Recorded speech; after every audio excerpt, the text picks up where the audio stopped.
Les artistes les plus doués du ski alpinisme se rencontrent chaque année depuis 39 éditions pour un concerto géant à base de cadence des spatules, tempo des bâtons, beauté du geste et goût de l'effort. Une définition parmi d'autres de ce qu'est la Pyramenta.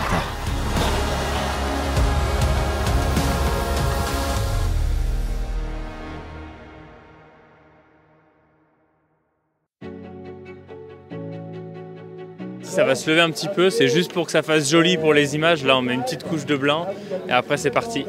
Ja, für mich ist es vor allen Dingen die Freiheit, die im Vordergrund steht. Bei den Ski Mountaineering Rennen ist es doch anders wie jetzt im Vergleich zu Biathlonrennen, Langlaufrennen.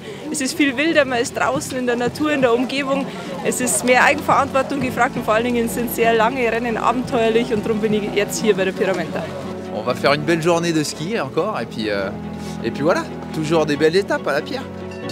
La neige comme les athlètes sont de retour à travers Arèche pour l'étape 2 sur 4. Un départ au chrono neutralisé au centre du village. Direction le départ officiel, 30 km, 3000 mètres de dénivelé positif et négatif, de la neige au départ et des éclaircies en altitude. Un cadre de rêve. Et oui, on est en Beaufortin. D'entrée de jeu, Xavier Gachet et William Bourmardion prennent les commandes devant Matteo Jacquemot et Samuel Eki. Suivi d'Anselme Damevin et Nadir Maguet, la course à la victoire prend cash en élite homme. En élite dame, Lorna Bonnel et Axel Mollaret continuent leur cavalière sol et aggravent même l'écart d'entrée. Les reines de la pierre, ce sont elles.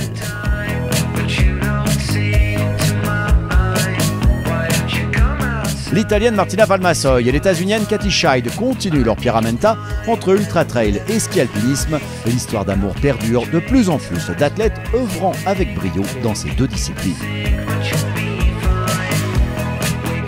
La vie est belle quand on mène, ouvrir le bal est toujours un bon signe, ne pas sentir le souffle de ses poursuivants dans la nuque aussi.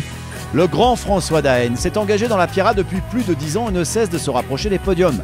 Être dans le top 10 d'une épreuve comme la Pierra est déjà en soi signe d'une maîtrise absolue. Les podiums d'étape et du général, un must.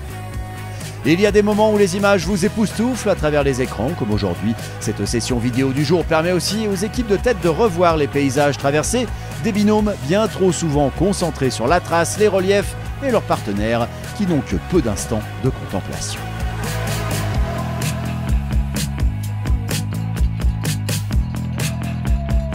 Ils caracolent sur les crêtes, ont accru leur avance de manière spectaculaire. Cette foulée, c'est celle que l'on a quand on vise le doublé.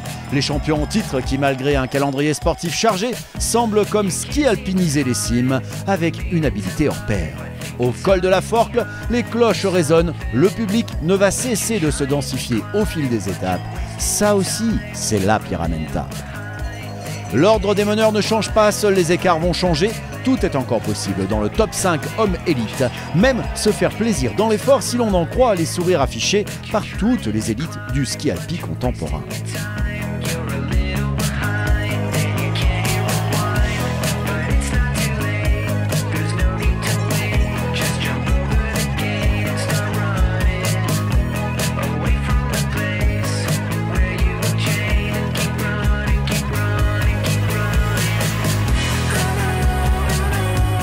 Certes, le radius soleil alpin s'est fait plus discret sur les dernières descentes. Le jour blanc et une fine couche de neige masquent les pièges, mais la maîtrise des près de 195 binômes encore en course fait le taf.